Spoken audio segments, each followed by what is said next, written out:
स्वागत है आप सभी का। मैं हूं साहिल खान और आप देख रहे हैं साहिल की डायरी।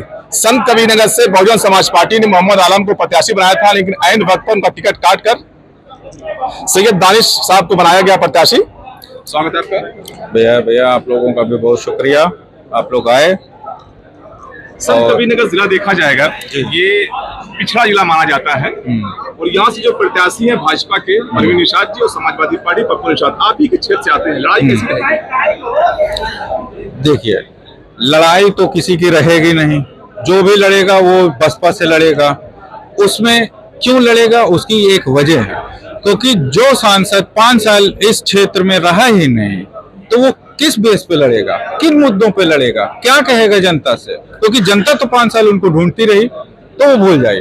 दूसरे प्रत्याशी जो है गठबंधन से, जब वो पूर्व मंत्री रह के प्रधानी नहीं जीत पाए, तो वो लोकसभा के दावेदार हैं ही नहीं, ना उनसे कोई मुकाबला है। बिजली वाला देखिए, उनका जब ईद का मौका आया हुआ था उनका, तो ये मंत्री थे, तो वहां के कुछ लोग गए कि भैया ईद में बिजली नहीं आ रही है, ट्रांसफार्मर फेल है, तार नहीं जुड़ा हुआ है, तो इन्होंने गंदी भाषा का प्रयोग करके हमारे भाइयों को कहा कि वो तार जो है अपने में मैं कह नहीं सकता, वो शब्द इन्होंने कहे थे, ठीक है। और उस चीज का सबको एहसास है, इसीलिए ये पप्पू जी प्रधानी नहीं जीत पाए इसी वजह से। तो कह रहे हैं कि आगे पीछे कोई है नहीं मेरे जीत गए, तो वो तो सही कह रहे हैं, आगे पीछे कोई नहीं है उनके। जब प्रधानी नहीं जीते तो ना आगे कोई ना पीछे कोई, वो साफ है एकदम। भाजपा तो राशन दे रही 5 किलो। अरे राशन के साथ जो है भाषण भी तो दे रही है, और जनता अब उससे बोर हो गई है, अब उसको रोजगार चाहिए। 5 किलो राशन में जो है किसी का घर अटता नहीं है सर, किसी का नहीं अटता, वो जनता ये जान चुकी है।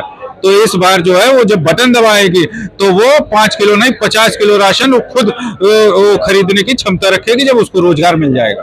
अब इसके पहले राजनीति कब से आपने? मैं राजनीति में पहले समाज सेवी था बहुत दिनों से। 2019 में मैंने बसपा ज्वाइन की गठबंधन की सरकार में, तब से मैं जो है बसपा का कार्यकर्ता बना रहा। बहन जी के आशीर्वाद से आज 5 साल बाद मैं इस मंच पे खड़ा हूं और अपनी ही धरती पे बसपा का लोकसभा प्रत्याशी बन के आया हूं। अब इसी जिले के हैं और खासकर जो पप्पू निषाद जो है प्रत्याशी सभा के हैं, उनके बगल के ही आप हैं।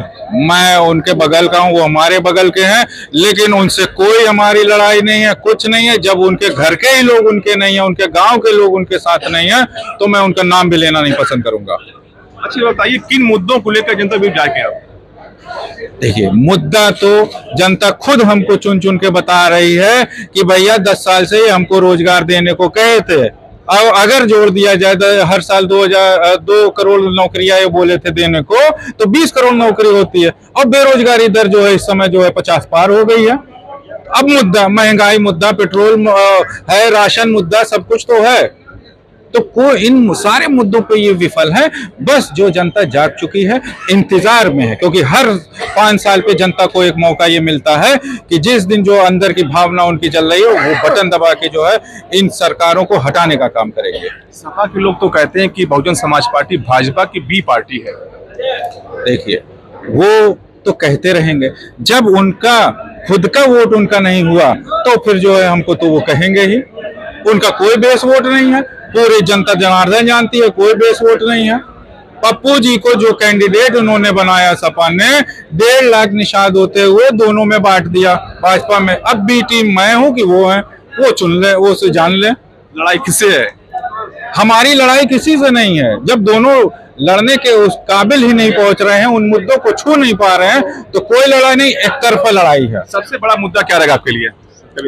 मेरे लिए संत कबीर नगर में सबसे बड़ा मुद्दा रहेगा कि जिन इतने सालों से बाहर के लोगों ने इस संत कबीर नगर की धरती को चरने का काम किया है, सबसे पहले मैं उसी को बंद करूंगा।